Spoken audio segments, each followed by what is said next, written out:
Bonjour à tous et bienvenue dans la pause garage. Aujourd'hui c'est le 5e épisode des aventures de cette Mercedes E280. Alors après l'avoir découverte, fait le diagnostic de tout ce qui était à faire dessus, de l'avoir dépanné, de l'avoir redémarré, de l'avoir ramené à la maison, et bien à présent on va tout simplement lui redonner une beauté. Alors comme elle est vraiment sale, on va devoir vraiment s'y atteler et vous allez voir, c'est pas si simple.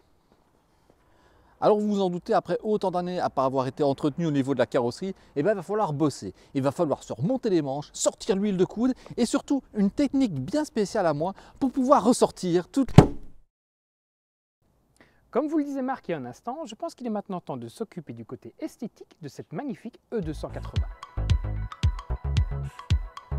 Alors pour entretenir cette voiture, j'aurais très bien pu choisir des produits de marque Turtlewax ou GS27. Ici non, j'ai choisi des produits de marque Meguiar. C'est ceux que j'utilise personnellement à la maison pour mes véhicules, tout simplement parce qu'ils sont faciles d'utilisation. Mais avant de commencer à les utiliser, la première chose à faire, c'est de laver sa voiture, mais surtout de regarder l'état de la carrosserie pour savoir par quels soins commencer. Alors la première chose à faire avant de commencer, c'est de vous trouver un petit coin à l'ombre si possible. C'est mieux pour appliquer les différents produits. Donc la première étape pour cette voiture, c'est le lavage. Lavage que Marc a déjà fait. Alors pour ce faire, ça c'est non, ça c'est non. Un dégraissant va enlever la pellicule protectrice sur la carrosserie. À la place, ce qu'on va utiliser, c'est ceci, juste ici en dessous.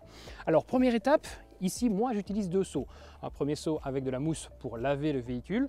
Pour cela, j'utilise le shampoing ultime de chez Meguiar et un deuxième seau pour rincer votre éponge une fois que vous serez passé sur la voiture avant de la replonger dans le savon. Au fond de ces seaux, on trouve deux choses. En fait, on trouve la même chose dans les deux. C'est une grille de protection qui va tout simplement permettre aux pierres de descendre dans le fond et quand vous tremperez votre éponge dedans, les pierres ne vont pas venir se mettre dessus et ça évitera de rayer votre carrosserie. Bon, maintenant qu'elle est faite, passons à l'analyse de cette carrosserie. Alors la première chose à faire, c'est tout simplement de passer votre main sur votre voiture propre et de voir si celle-ci est totalement lisse ou si vous sentez des petites aspérités. Ici, on sent une voiture qui est légèrement contaminée puisqu'on a pas mal de petites aspérités. Peut-être contaminée par la pollution ambiante, la pluie, les crottes d'oiseaux si vous voulez ou tout ce genre de choses comme celle-ci. Il va donc falloir commencer par la première étape qui est la décontamination.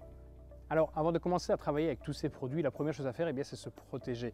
Je vous recommanderais d'utiliser des gants de protection afin d'éviter toute contamination de votre corps avec les différents produits. Alors, pour cette étape-ci, je ne vais en mettre qu'un seul, tout simplement parce que j'ai besoin de mon toucher pour vérifier que la voiture est bien décontaminée.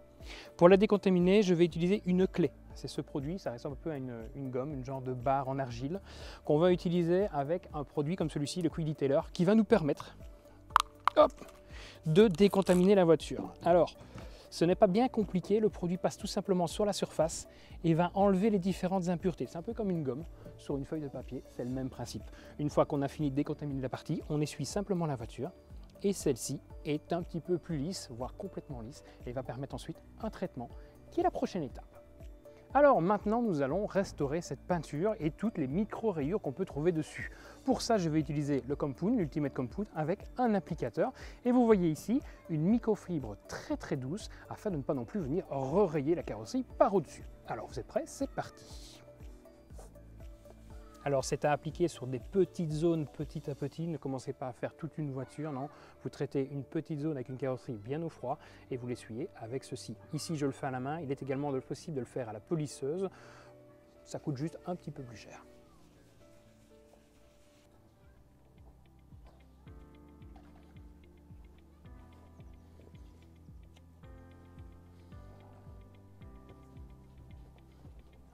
Pendant qu'on faisait le traitement de cette voiture, on a trouvé une rayure un peu plus profonde. À ce moment-là, on va attaquer ceci avec un Scratch Remover. C'est un produit qui permet d'aller un peu plus en profondeur et d'attaquer les griffes un peu plus présentes pour essayer de les atténuer ou de les faire partir. Attention, ça marche uniquement sur les griffes dans le vernis. Si ça a attaqué la peinture qui est en dessous, c'est mort. Ça ne sert à rien d'aller là, ça fera passer par la case carrosserie.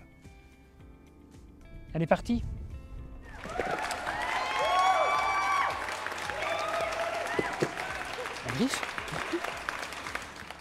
Alors maintenant qu'on a restauré cette carrosserie, nous allons la lustrer afin de la protéger mais surtout de la nourrir.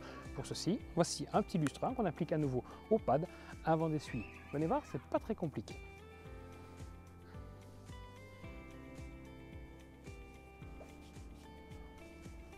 Alors bien évidemment, nous ne sommes pas des professionnels du detailing, bien loin de là. C'est d'ailleurs pour ça qu'on a choisi les produits Meguiar, car tout simplement à l'arrière de chaque produit, vous avez l'explication de comment appliquer ce produit, comme ici, avec des zones de 60 sur 60, en appliquant le produit sans le laisser sécher et en l'essuyant avec une microfibre. Je le rappelle, nous ne sommes pas des professionnels, nous faisons certainement des fautes dans nos différentes étapes, mais le plus important, c'est de prendre soin de votre voiture et de suivre les règles au dos des flacons. Ici maintenant on a vraiment restauré cette zone de peinture, ce morceau de Mercedes E280 avec tout ce qu'on pouvait mettre dessus. Ce que je vais ajouter ici maintenant, c'est vraiment la petite cerise sur le gâteau. C'est ce que Meguiar appelle le céramique hybride wax. C'est-à-dire que c'est pas vraiment une céramique, c'est entre la cire et la céramique. Ça s'applique comme une cire et ça protège presque comme une céramique. C'est-à-dire qu'au lieu de tenir 3, 4 à 5 ans, celle-ci va peut-être tenir 6 mois, 1 an. Mais vous allez voir, le résultat est quand même fantastique. Ce n'est pas parce qu'on travaille sur des zones de 60-60 ou comme moi sur un morceau du capot qu'il ne faut pas faire le reste de la voiture. Ne vous méprenez pas, il faut faire toute la voiture et ça prend du temps, c'est certain. Mais le résultat en vaut la chandelle.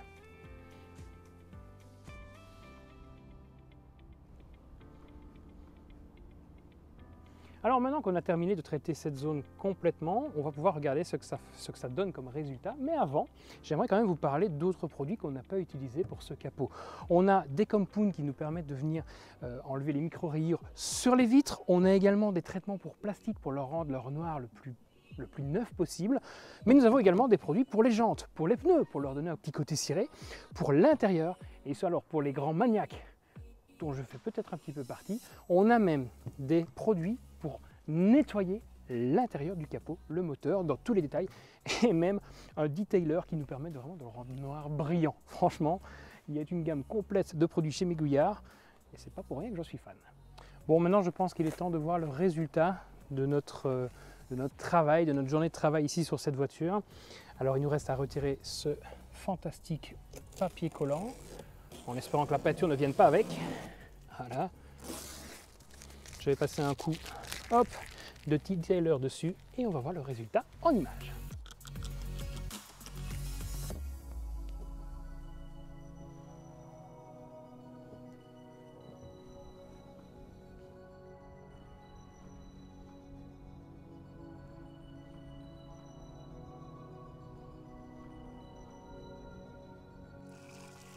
Et voilà, et comme vous pouvez le voir, une fois que vous avez terminé toute la voiture, eh bien l'eau perle complètement dessus et c'est juste exceptionnel. On a un brillant exceptionnel de cette voiture. Elle est juste parfaite, elle est comme neuve. Ah, Fabi, tu fais quoi? Je lave ta voiture, ça va toi? Ah, c'est gentil, c'est gentil. Je t'en prie. C'est une vidéo? Ouais, on fait une petite vidéo en fait sur le lavage de ta voiture, la mise en esthétique quoi. Je vais me coucher. Ouais, t'as pas l'air bien là. Ouais, je suis fatigué. Mal à la tête? Ah. Ouais, je comprends. On comprend très bien même. Voilà, cette vidéo s'arrête ici. Maintenant, il ne vous reste plus qu'à vous abonner à la chaîne en mettant bien sûr la petite cloche de notification pour être prévenu la prochaine fois qu'on sort une vidéo. Mais comme je vous l'ai montré, vous pouvez également mettre le pouce vers le haut. Si vous avez aimé celle-ci, n'hésitez pas non plus à mettre un commentaire. Et moi, de mon côté, je finis de l'essuyer et je la rentre dans le garage. Passez une très bonne fin de journée et à très bientôt.